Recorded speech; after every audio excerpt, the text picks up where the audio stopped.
Hey everyone, welcome to What's Cooking in Yaya's Kitchen. Today we're going to start out with some diced bacon and we're going to put it in our pan and we're going to cook it down until it's crispy.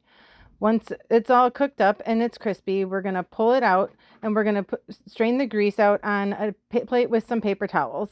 Nothing fancy, just strain it on there, it'll be fine. It'll actually stay quite crispy for a while.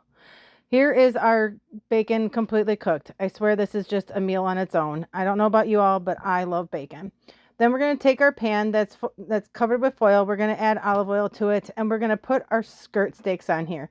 I picked skirt steaks for this because this is actually one of my favorite cuts of meat. It is super delicious when it's cooked right. It is literally like fall apart in your mouth delicious, and it stays super juicy. So once we get those on the pan, we're going to start seasoning them. I'm going to season them with salt, pepper, and garlic powder.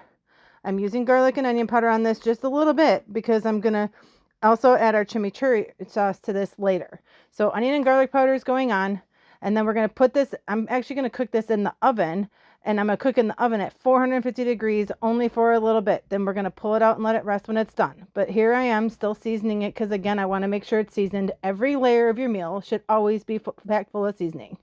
Then we're going to make the chimichurri that we made the other day. So again, parsley, dried oregano, shallots, garlic, lemon juice, red wine vinegar, olive oil, salt, pepper, and then we're going to puree this up. This time I didn't add the crushed red pepper flakes to it, but you can if you'd like to make it a little bit more spicy. We're going to put this in a bowl and reserve it for later. Next, we're going to dice up some lunch meat ham. You can use whatever you want. I'm using Black Forest ham for this in particular. It's one of my favorites. And we're going to just rough chop it. It doesn't have to be fancy. So then we're going to take the ham and we're going to put that in the same pan we just cooked the bacon in.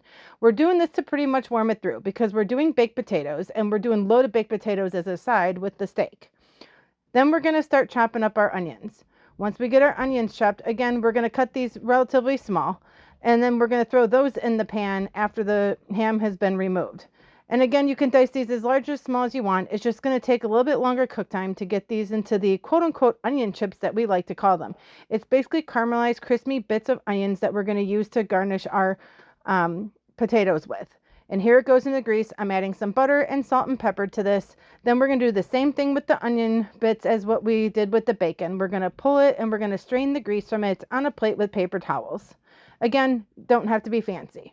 Once our potatoes are done baking, we're going to cut them open and we're going to get them prepared to build our potato. We're going to put the potato and cut it. We're going to add butter to it to melt into it. Add sour cream. I like a decent amount. Shredded cheese. In this particular video, I'm using Colby Jack. Then we're going to add some of the ham, some of the bacon, and then we're going to take a look at how delicious that looks for a second. Then the crispy onion bits are going to get added to it as well. Then we're going to cut a piece of our steak and we're going to add that to our plate. Once we get our steak onto our plate, and look at how juicy that stayed because we let it rest 10 minutes after we pulled it out of the oven. Then we're going to add our chimichurri sauce to it, and then we're going to enjoy. You can even add the chimichurri sauce to the baked potato if you like. This sauce is really versatile and you can use it on anything.